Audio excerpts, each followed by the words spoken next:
So I'm noticing that it's two groups of opinions. You got the group that believes that this is the beginning of the bear market, and then you have the group that believes that you should buy the dip. You should have some sort of conviction. I'm not here to pick either side, right? I truly believe you need to remove emotions out of the market and try to stay mentally grounded as much as possible, right? And to be fair, there's an argument for both sides. There's bearish indicators across the, from a TA perspective, there's a lot of bearish indicators. If you think about the potential of quantitative tightening ending, well, then there's bullish hopium there, right? Regardless if we get QE, I think at this point, people just want QT to stop. But I kind of was saying this for the last couple of months, and I was, getting a lot of flack for it.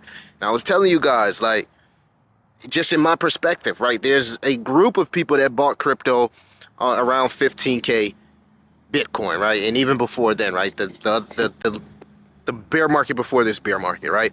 And then there's people who bought crypto right around Bitcoin 69,000 once it hit all-time highs. And I was telling those people that, in my opinion, this is the beginning of the end. In my opinion, we're at the latter stages. Now, to be fair, I thought we had one more phase coming, and I still truly believe that we do have a phase coming. Now, I don't know how that phase will look. I don't know if that phase is going to be altcoin season. I just know that there's going to be a phase where things do rebound and pump. In some ways, right, we let our bullish biasness blind us from some of the things out there that could potentially be a top signal. Like, for example, the Trump token. You know what I mean? A country dropping a token. Many people would say Eric Trump saying buy the dip, is a top signal, right? Because we've never been in a landscape where we've seen a president drop a meme coin. But we get so buried in our hope and so buried in our biasness that we ignore these things. And these are the things that kind of can hurt your portfolio because you end up round tripped in a lot of bags because you get wrapped up into the euphoria. And I've been a victim of this myself, right? In so many cases, I've seen, these large bags and in some cases round trip them. In some cases, I did take profits. But I was showing you guys, each phase where I was deciding to cut things off the table. And I got a lot of criticism for that. But in my head, I was thinking bear market post-traumatic stress. I don't want to round trip a lot of this shit. And it was good that I did cut ties on a lot of those AI and gaming plays all the way up. Time in the market will provide you opportunities. But also, if you've been in the market, you want to kind of, it comes to a point where you want to lock those profits in, right? I'm seeing a lot of YouTubers. And that's what I'm saying. Like, crypto people posting P&Ls. Everybody and their mama dropping a meme coin. Football players, celebrities, A-list celebrities, C-list celebrities, D-list celebrities, influencers dropping tokens, right? So, if we look back and we go into a bear market, we're going to say those were a lot of freaking top signals, but our biasness contributes in us ignoring the fact that those things were there, right? So, like I said, I'm not here to discourage anybody in the market. If you are new into the market and you bought at 69K, well, then this is an opportunity for you. But just understand your situation. I think that's the main thing people need to do in crypto. They need to stop basing their situation off a YouTuber, off a celebrity, off a founder, a dev. Base your situation off your situation opposed to anybody else's. You can take certain things from these videos, certain things from crypto Twitter, certain things a dev may tell you, and utilize those things within your own sauce. I mean, I wanted to go on vacations, and I'm seeing a lot of YouTubers doing that. But I round tripped some of my P&Ls. I've seen some good P&Ls. I round tripped some of my P&Ls. So it's just like, you live and you learn, right? But you can't let this affect you, because once you let it affect you, that's when you lost. One thing, regardless if it's a bull run, regardless if it's a bear market, there's going to be opportunities, right? Somebody in my Patreon said, this seems like a time to be buying. And I said, well, it depends on your perspective. In my perspective, I've been in crypto, so I'm working on, ready to take some money up out of this. And if I gotta trade my way into opportunities in the last phase on the bear market, I'm cool with that, because I've made, I've hit some of my goals, but not all of them, right? Trust me, I ain't hit all of them, right? But I've hit enough to be like, okay, if you in a dice game, do you want to cash out or do you want to keep going? So you always got to think about that. If you're new and this is the beginning of the bear market, I've been there too. I've been there where everybody kept saying buy the dip, and things just kept going lower, right? And if you look at some of the indicators across the board, we are at that pinnacle point where this could possibly be the beginning stages of a bear market. There is a possibility out there, right? I don't know what's going to happen with the economy. I'm not a macro expert, right? I'm not here to give you the expert TA. I'm just telling you, prepare based on your situation. If you're in these community tokens, and it could get ugly if things go lower, especially if they listed on tier 2, tier 3, tier 4, tier 5 exchanges, right?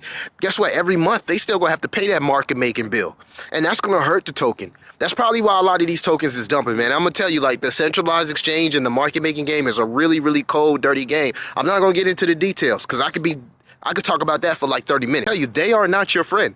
They don't care whether people buy your token or not. They still want their payment at the end of the month for their bills for market making and keep you on the exchange. If you do not pay that, then you get delisted. So people have this negative thing in their head, like a delisting is negative. It's not necessarily negative if the project doesn't have the demand to stay on an exchange. That may be bullish. So if you're in a lot of these low caps and these micro caps and things go lower, there could be a lot more pain. As far as the people that saying this, buy the dip, pick your spots, man. You don't have to rush into anything. I'm looking at this indicator that I use, and it's telling me that there could be potential more pain. It's telling me that Bitcoin can retest the POC, which is around 73K, and altcoins are going to go lower if that happens. There are signs that quantitative tightening could stop, which means that that's a step in the right direction. We don't have to necessarily get QE, but if we can get QE to stop, that's a step in the right direction, right? So in my opinion, that's the only thing that's really, really going to save this market, and that's liquidity, guys. That is liquidity. If you look at a lot of those Solana tokens, the peanuts, the ALCHs, the maxes, all of these tokens that had this promising future, all of them down 80-90%, right? So when people get their taxes, are they going to put their money back into crypto? We got to ask ourselves that. We got to be fucking honest. When I do these polls and I see a majority of people going one way, that's a sign to do the opposite. So you gotta ask yourself, when people get their taxes, do they want to be a part of the show? Personally, it's like a person that been around some shit long enough to know certain shit that be going on, and it kind of turn you off about the industry. I'm not saying crypto is bad. I'm just saying that it's a lot of bullshit that go on, right? From a nucleus perspective, I'm gonna just put it like that. So, we call them normies, but bro, some of these normies are some of the smartest people in the world. They're not stupid. They're not slow. Some of these normies are coming from Wall Street. They're coming from the traditional market. We be trying to play people like they slow. They not slow, right? So, I don't know. I'm asking you guys this. Do you think normies are still gonna come back and be a part of what we're doing? Right? The hopium here is, as long as the government continue to be pro-crypto and put out these promises that we can get a altcoin stockpile, a Bitcoin strategic reserve, and no crypto taxes, like if they continue to push that stuff and we get some type of liquidity in here, we're going to go higher and we could potentially have altcoins move. I'm not calling this shit altcoin seasons or calling nothing altcoin season any longer. See, y'all don't like that, right? But again, like, if people understood their situation, they'll make better decisions and stop blaming everybody else. Okay, so altcoins run, right? If you look at the Bitcoin dominance, it shows you that we have not had an altcoin season. We've never seen a Bitcoin dominance just up to the right for this long, right? At some point, it got to capitulate, right? And there will be altcoins that do well. Will it be an altcoin season? Who knows? Will it be narratives that pump? I believe so. Will it be tokens within those narratives that pump? I believe so. Will it be opportunities? I believe so. So just keep that in mind. You know what I mean? Just keep that in mind. I'm gonna just leave y'all with that, right? I'm gonna leave y'all with that. On the sidelines, there's always an opportunity, right?